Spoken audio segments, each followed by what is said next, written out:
My name is Jesse, and I work with small businesses in the government marketplace. You're listening to FedBiz 5, where you get informed, get connected, and get results on everything government contracting.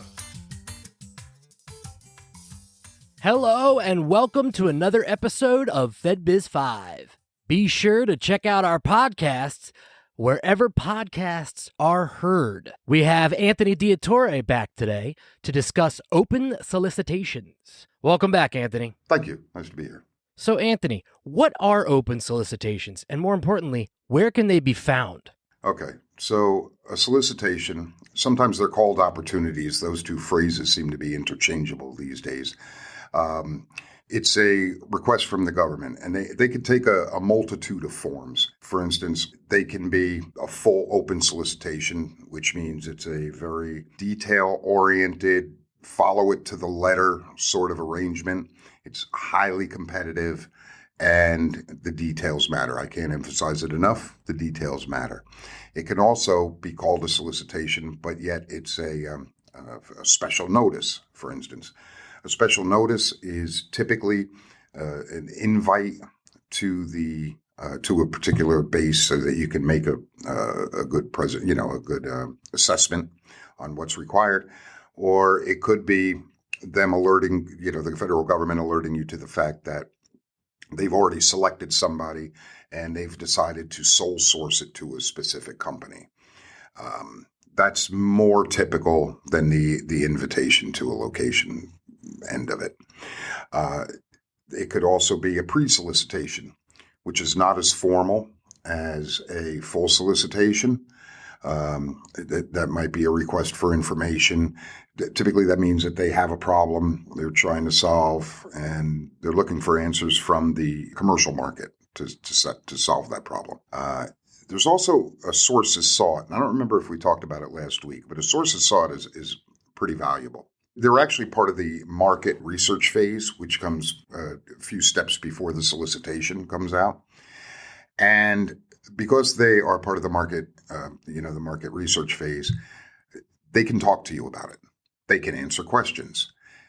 What's good about a sources sought is that if two small businesses respond to a sources sought, that if it does go to solicitation, it will be set aside for small businesses.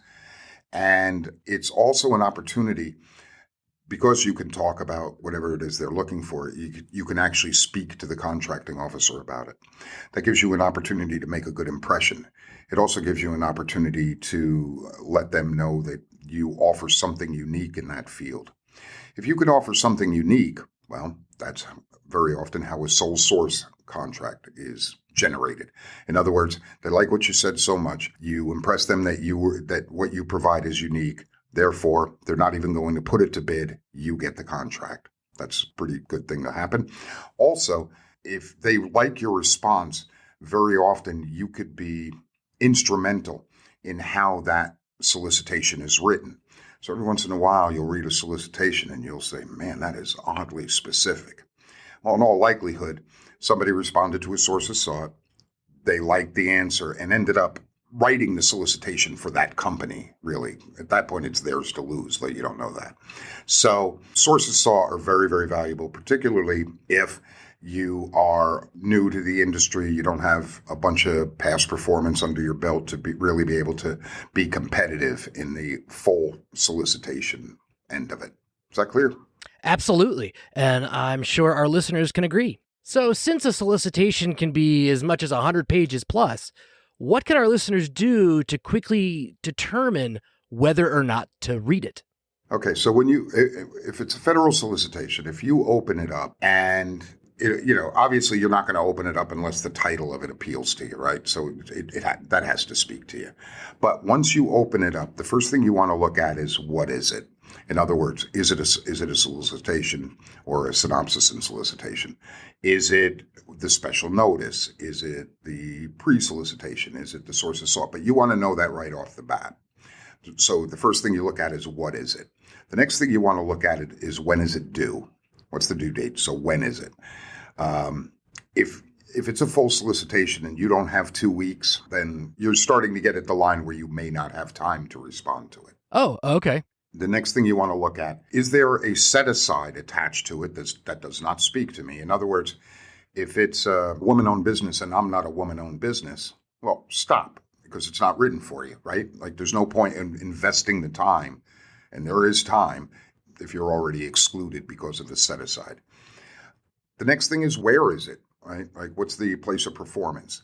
If you are a janitorial company and the solicitation is for janitorial services in Japan, and you're in Wisconsin, you probably can stop reading then, right?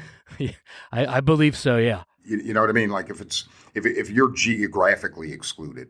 Now, IT typically doesn't matter because most of that stuff could be done remotely. If it's going to be done remotely, obviously, then, that's less important. Now, if all four of those things line up, what is it? When is it? Am I excluded? No. And where is it? Well, now the fun starts, because now you can really start reading that solicitation and then sort of make determinations as you go. And what you're doing is you're looking for things that might exclude you as you're reading the solicitations. That makes a lot of sense. Now, state and local solicitations are all different. It really depends on the site. It could be, they're not formatted the same way. So you have to dig into them a little bit more to kind of get that information. But state and local solicitations are good too, because it's work, and it's also a good way to start preparing for federal solicitations. It's good to have that past performance under your belt, so that when you start looking at federal solicitations, you've already got that history. Excellent information as usual. Anthony from FedBiz Access brings the knowledge. Thanks so much for coming on. Thanks for having me, and I look forward to doing this again. This concludes this week's episode of FedBiz 5, where you get informed, get connected, and get results.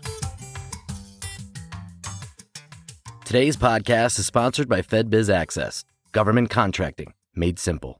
Visit them at fedbizaccess.com or contact them at 888-299-4498.